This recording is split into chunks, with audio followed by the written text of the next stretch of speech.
Hello, and happy Freedom Friday to all of my Virgos. This is Queen Amun Ra coming to you with your general reading. The moon is currently in a waning gibbous moon phase. We're in the waning gibbous moon phase in the Zodiac sign Aquarius. If you're watching this on Thursday, this reading is dated for Friday the 7th of July through August 7th, right? The number 7 is Source's way of saying, Lord, I'm going to piece it all together. Your higher self and your lower self and everything in between to make things make sense for you. Let's see what your cards have to say. Hopefully you don't get overwhelmed. You know, Pisces is the last sign in the Zodiac. And when we have a moon in Pisces, emotions can be all over the place. And it can be hard to articulate those emotions. So if you've been feeling overwhelmed, the reason why. Let's get into it. Or feeling unclear about your own future. First card out of the deck is the King of Pentacles. We have the Three of Cups. We have the Three of Pentacles. We have the Ten of Swords. We have the Fool card and also the King of Wands. I'm talking to you if you have Virgo anywhere in your birth chart, not just your Sun, Moon, Rising, or Venus. Currently, we have 3 planets that are retrograde. Pluto is retrograde. Neptune is retrograde. And Saturn is retrograde, right? Gives us an opportunity to slow down, to pay attention to messages. We had a full moon in Capricorn. It was a super moon and Capricorn, but we were still feeling the effects of when the moon was in Sagittarius. That moon in Sagittarius and you are mutable signs. And so that moon, but it's a divine masculine sign, you're divine feminine. That moon in Sagittarius was preparing us to learn to close out cycles airtight, right? Of wounded and unhealthy emotions attached to people, places, and things, right? Doesn't mean you have to cut people out of your life, but at least close out the cycle of those emotions, wounded and unhealthy emotions, and start moving closer towards this. Here we have the King of Pentacles. We also have the Three of Cups. So I do see somebody in a posture of gratitude. Remember, closing out cycles doesn't always mean you got to cut people out of your life. It's just the detaching from the emotions. Here we have the Fool card, and that situation sometimes will take care of itself when you detach from the emotion of saying, well, wait a minute, why am I loaning this person money or giving this person money? Why am I giving them my time? Why am I giving them chance after chance after chance when it's distracting me from my purpose here on earth? So you become frustrated, in things, and you start losing your peace of mind, right? So if you believe in King James version of his life, which is written in text in the Bible, then you can read Psalm 40 for petition for assistance when you're in need, reinforcing God's love. Also, a peace of mind can also help you, with that. Whether it's Psalm 39, Psalm 40 will help you with those. If you believe in the Bible, a lot of people still refer to the text because even though it's King James version of his life, you can still, as a human being, relate. It's relatable to a lot of people, right? So, not necessarily trying to push anything on anybody, but sometimes people need to see it in the text. Sometimes people need to read about things to offer them some kind of help, and maybe those two will help. Those two Psalms will help you. Psalm 39 and Psalm 40 may help you, because I'm seeing everything is perfectly aligned for you. But again, when we get to the King of Pentacles, King of Wands, King of Swords, King of Cups, you're going to have to be so clear about your expectations in your universe, like your rules in your universe, that anybody that wants access, even if they've been in your life your entire life, like your relatives, it's going to be you're going to have to be so clear that you're going to have to be okay with saying, I'm still standing, even if they all walk away. I'm still standing. I'm still going to not just survive, but thrive, right? Even if people walk away. So I do see somebody in a posture of gratitude. Here we have the King of Wands. And this, we got King of Pentacles, feminine energy, King of Wands, masculine energy. So somebody definitely has a lot of great ideas of just standing firm, and, creating rules. Remember, Capricorn is ruled by Saturn, which is currently retrograde. But Saturn is a planet of rules, tradition, structure. So that could have been a lot of pressure on somebody who's not used to being more structured and more disciplined and creating rules and just enforcing those rules, for your universe. But that's the beauty of this moon that we know, that big rock in the sky that's being illuminated by the sun. That's aligned with our emotions, our feelings, subconscious habits, our moods, our need for spiritual food. That's the whole purpose of finding out pulling your birth chart. Find out what nurtures your spirit so that you don't have to be afraid that if I set rules and I set boundaries for my universe and people feel some kind of way in their energy, or they say I'm leaving you because, I don't want to abide by the rules that you set for your universe, or that doesn't align with my purpose, then you're still okay. You're like, okay, well, I'm a human being, so I have emotions. I may hurt, I may cry, I may be upset, I may say some things, but okay, I'm moving on, right? Here we have the Lover's card. So some kind of partnership is happening here, and it could possibly be with an Aquarius because this Fool card came out twice, right? For somebody, it could possibly be an Aquarius. But here's the thing. Somebody is, some kind of business partnership or love partnership could be happening with an Aquarius, but somebody is saying that you're going to have to be done with the clown behaviors, because again, not all Aquarians are the same. Everybody has their own, own way of doing things. So you got to make sure if you are going into business with somebody, or you're trying to be romantically partnered with somebody, pull your birth charts. You don't need the time, that's for your ascendant, but you want to see how well you all are going to work together. You don't want any surprises. Again, you're an earth sign. You deal with the physical existence of things. And so if you feel like you need to see it in print, like I said, I gave you those, like Psalm 39 and also Psalm 40. Those will, help you with courage to confront any problems, a peace of mind, help in times of frustration, petition for help when you need it, reinforce faith in God's love.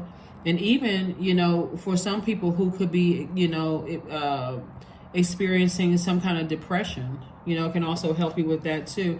So that's Psalm 30, 39, 40, Psalm 41. So here we go with a lot of fire here. We have the Queen of Wands. So we have the King of Wands, the Queen of Wands, the Three of Wands, the Two of Wands, and also the Eight of Wands.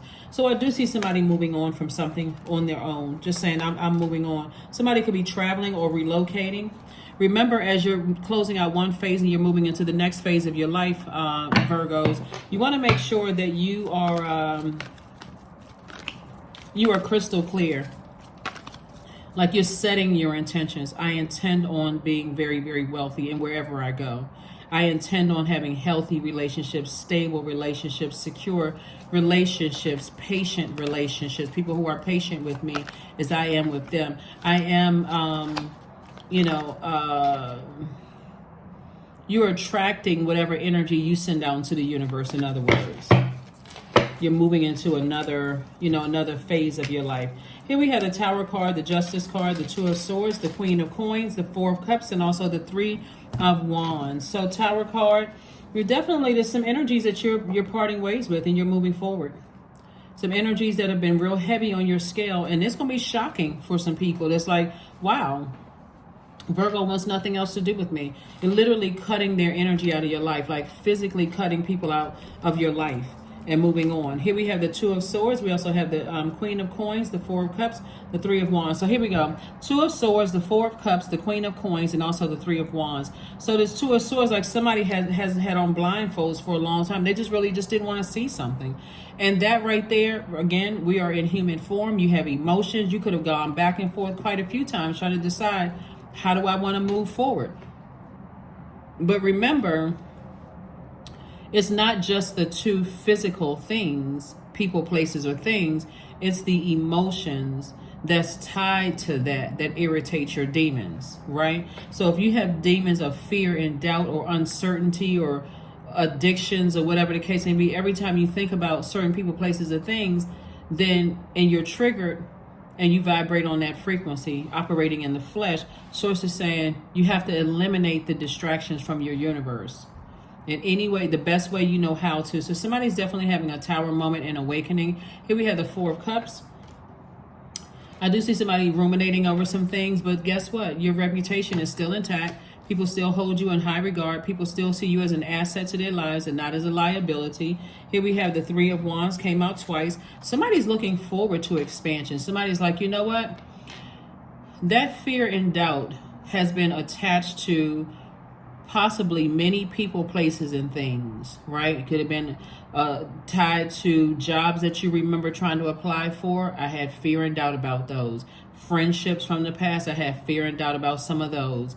And so somebody is saying, now that I know how to identify what my demons are and attaching them to past situations, I'm moving forward with no fear or doubt. If anything, I'm more tuned in than ever before, listening to my inner voice. So I'm going to remain happy, charismatic, and free. I'm going to stay on my throne of a lot of ideas. You know, I know that I'm a person who is not just looking for the paper and coins money. Like, I know my worth. I know I add to any environment that I'm in, right? But I'm clear on my purpose. Hopefully that makes sense to somebody.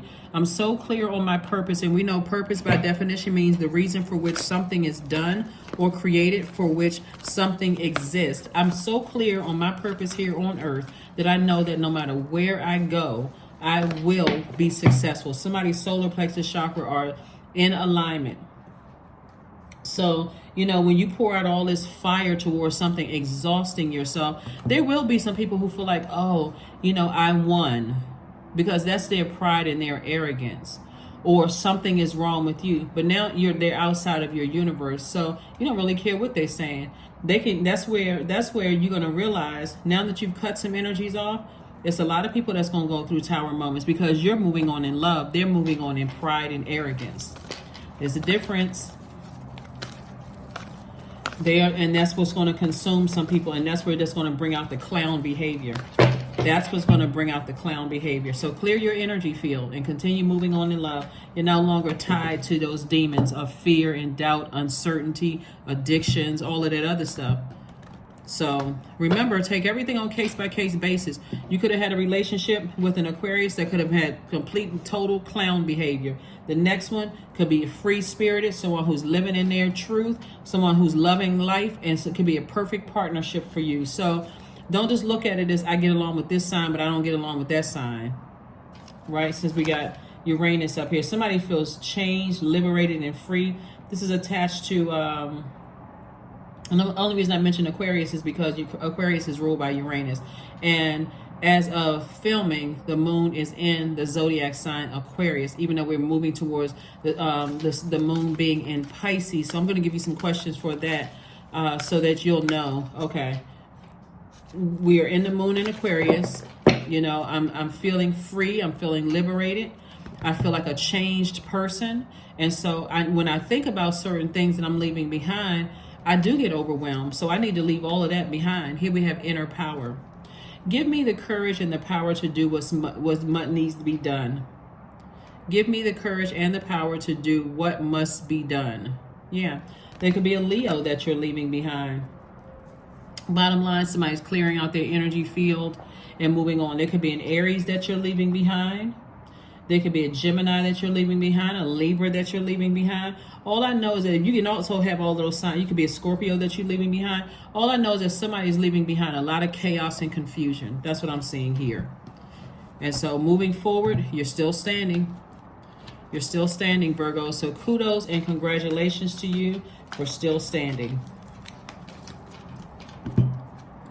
66, I am positive. Your guardian angel is teaching you the essence of unconditional love. You are encouraged to have faith that the universe will provide for you while you are manifesting your inner desires. That's right, I am positive. I am positive. That's right, keep your vibrations as high as you possibly can. Remain positive as you're moving into the next phase of your life. You notice that, where's the card? On a lot of 10 of swords, the person is lying down with swords in them, right? Or you may see like sword wounds in their back. But on this particular card, the person is standing up. They have a lot of ancestors around them for wherever your journey is taking you. Somebody could be going across a large body of water. Somebody could be relocating to across a large body of water, or somewhere, or you could be going on a cruise first and thinking, look at all of this expansion out here. I'm ready to settle down, ready to meet somebody. I'm ready to go into business with somebody. So here we have Stone Circle. 39 is your number. In ceremony, you conjure devotion so deeply, it reflects thy worship into yourself. Yes. Let's see what else we got going on here. Let's see what else we have going on here. But this is nice, Virgos. And again, you all know by now I'm talking to you, even if you're on the cusp of Virgos, but or a Virgo, or if you wherever Virgo is in your birth chart, not just your sun, moon, rising, or Venus, but wherever Virgo is in your birth chart. Here's your card. The greatest glory in living lies not in never falling, but in rising every time we fall. That's from Nelson Mandela. So when we look at this card right here, this represents you survived at least 10 swords. You survived a lot. That could have ranged from death in your family or death of loved ones that you saw as like family for you. It could have been the loss of a job. It could have represented divorces. It could have represented a lot of things, smear campaigns, a lot of things. That's why Source is saying, clean your energy field. Just clear it out. Clear your energy field. And so this is the back of the card. Says, close your eyes, inhaling and exhaling slowly. Try to recall a time when you got back up after a fall. Remind yourself how strong you are. A lot of you all have survived a lot of things, but Source is telling you now it's time to thrive. I'm talking to you again if you have Virgo anywhere in your chart. And like I said, as we move into this moon in Pisces on the 7th, well, you'll be feeling the effects of Aquarius and Pisces. So not only are you feeling free, liberated, and like a changed person, that moon in Pisces, as we get ready to prepare for this last quarter moon phase, it can feel a little bit overwhelming when you think about what you're leaving behind. Did I close out cycles the right way? Was I too harsh? Could I have stuck it out a little bit longer? Am I moving on? It's a lot of questions that you really aren't able to articulate. That's the moon in Pisces. But just know it's time for you to thrive, no longer in the survival mode. Here's the first question. Could you keep opening up and breaking through the walls of protection and defense to heal your deepest wounds with love? Second question is, could you immerse yourself in gentleness and compassion in order to receive and channel true love? Third question is, could you become more connected to the universal unconditional love? Fourth question is, can you create healthy boundaries so you don't take on others' energy? And then last but not least is, do you clean and replenish your energy daily? That would be like listening to chakra cleansing music, listening to water sounds when you're meditating, drinking more water, juice fast, those kind of things, right? Just water watsu, going to the pool, beach, some body of water, just flushing out through the vibration of sound those toxins that your spirit may have absorbed throughout your entire journey of just your memories, because this person is looking forward to their future. This person is absolutely looking forward to their future. And however you're traveling, whether it's on a cruise line or whether you're flying to somewhere, but I do see somebody across some large body of water getting ready to live your absolute best life. And that's what I have for you, Virgos. Thank you for joining me. I will see you all on Sunday. Bye.